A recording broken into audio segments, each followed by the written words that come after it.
Vote দিতে এসে ঘুরে গেলেন গাজল বিধানসভার বিজেপি প্রার্থী চিন্ময় দেব বর্মন।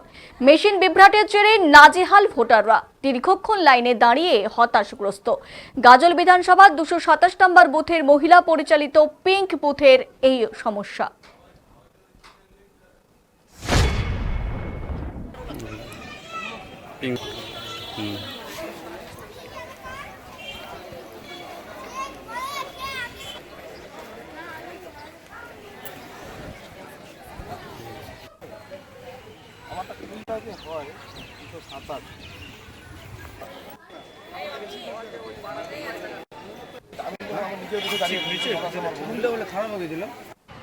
গণতন্ত্রের উৎসবে সবাইকে আন্তরিকভাবে অনেক অনেক শুভেচ্ছা এবং অভিনন্দন।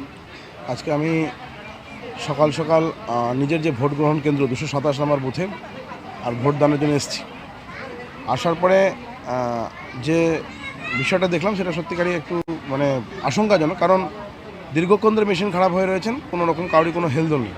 প্রিসাইডিং যিনি আছেন মহিলা অফিসার, ওনাকে জিজ্ঞাসা করার পর উনি বললো যে আমরা খবর করেছি, লম্বা লাইন, একটা মাত্র ভোট এবং ইভিএমে ভোট, তাতে কিন্তু এখানে লাইন হওয়ার কথাই নয়।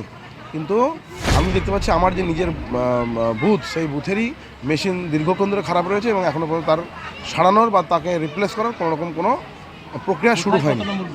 এটা 227 নম্বর বুথ, রামচন্দ্র সাহা বালিকা বিদ্যালয়।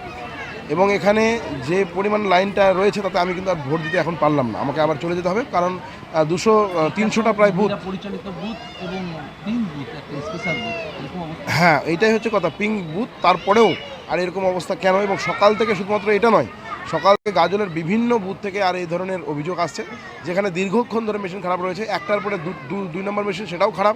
3 নম্বর মেশিন লাগিয়ে হয়তো ভোটটা এখন পর্যন্ত রানিং হয়েছে। তো এই অভিযোগ আমি জেনারেল অবজারভার তাকে জানিয়েছি। উনি আমার কাছে নির্দিষ্টভাবে জানতে চেয়েছেন যে কোন কোন বুথে এটা কী আছে।